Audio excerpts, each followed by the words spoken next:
Starting in 5 seconds. Sir, it is my proud privilege to initiate this important debate on the sixth plan in this august house. Although I have been in charge of the Ministry of Planning only a few days, I have had the opportunity, along with my colleagues in the cabinet, of considering the plan in its various aspects, and I shall try to present before you the salient features of the plan in the perspective of government's general overall economic objectives. Let me say at the outset that the sixth plan, covering the years 1980-81 to 1984-85, has been formulated in the light of the development experience of the past 3 decades and the perspective we need to keep for the next 10 to 15 years.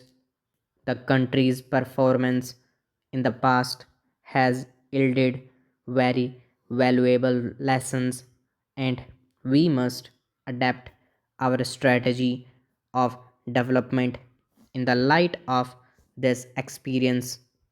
The initial conditions from which the plan had to commence were far from favorable.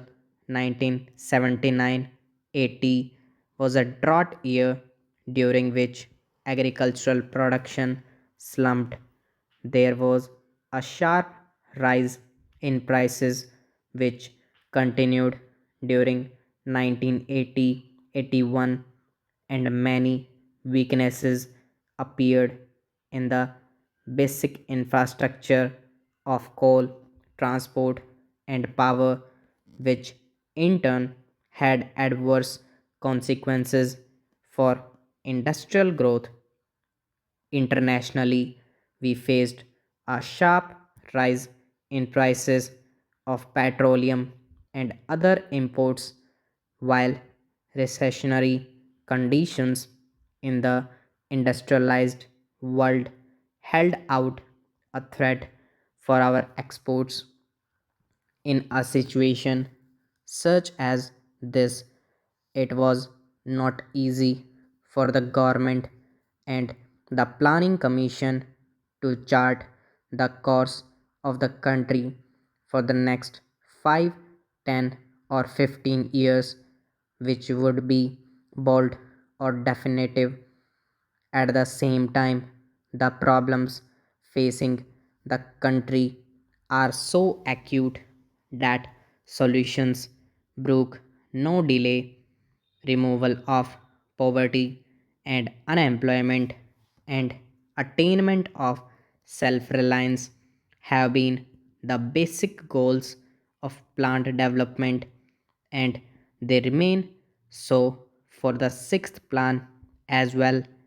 In order to move forward towards these objectives, it is essential, although not sufficient, to achieve a high rate of growth of national income.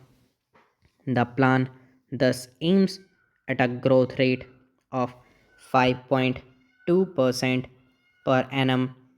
This is not an ambition target, especially since 1979-80 was year of low output, but still it requires assiduous efforts to utilize excess capacity in the system and to build new productive capacities in industry as well as agriculture, in power, and in transport, so as to sustain the momentum of development in the years to come beyond the present plan period.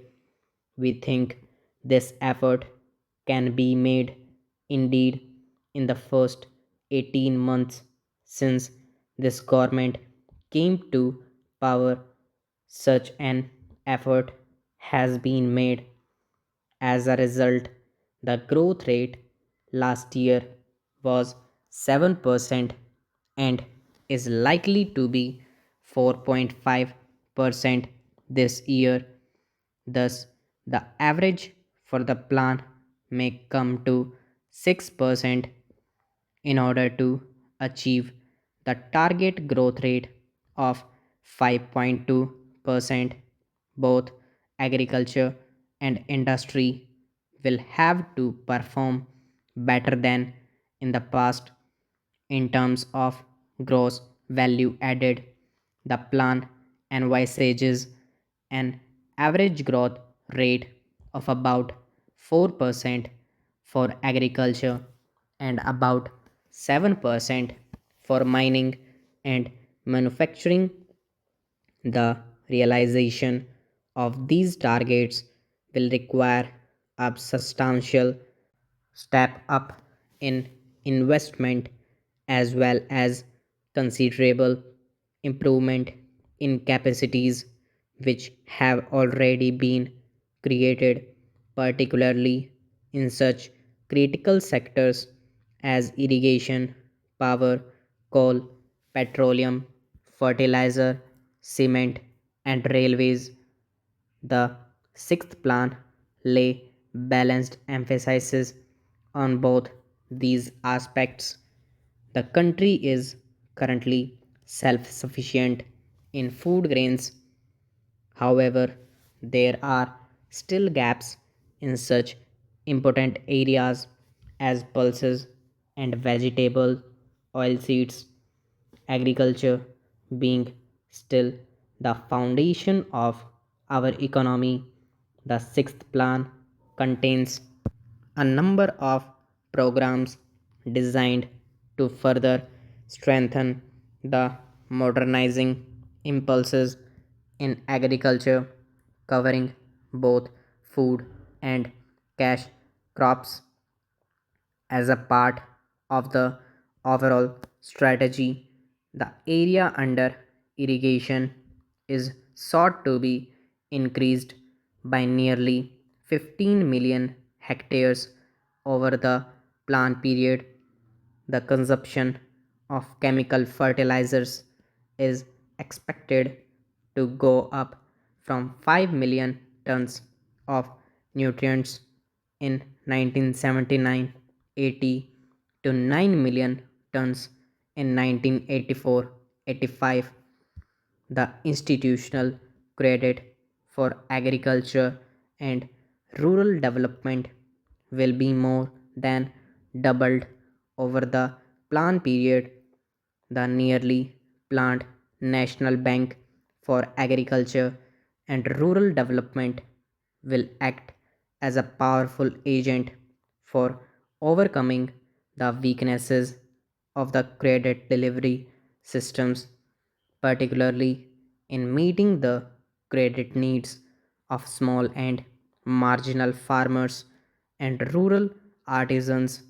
Apart from crop husbandry, considerable stress has been laid on the development of subsidiary occupations like animal husbandry, horticulture, fisheries, social and farm forestry.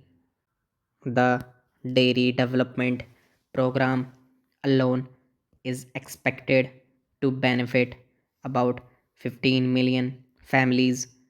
It is declared policy of the government to provide remunerative prices for farm produce and to strengthen the infrastructure for marketing so that farmers have an adequate incentive to produce more.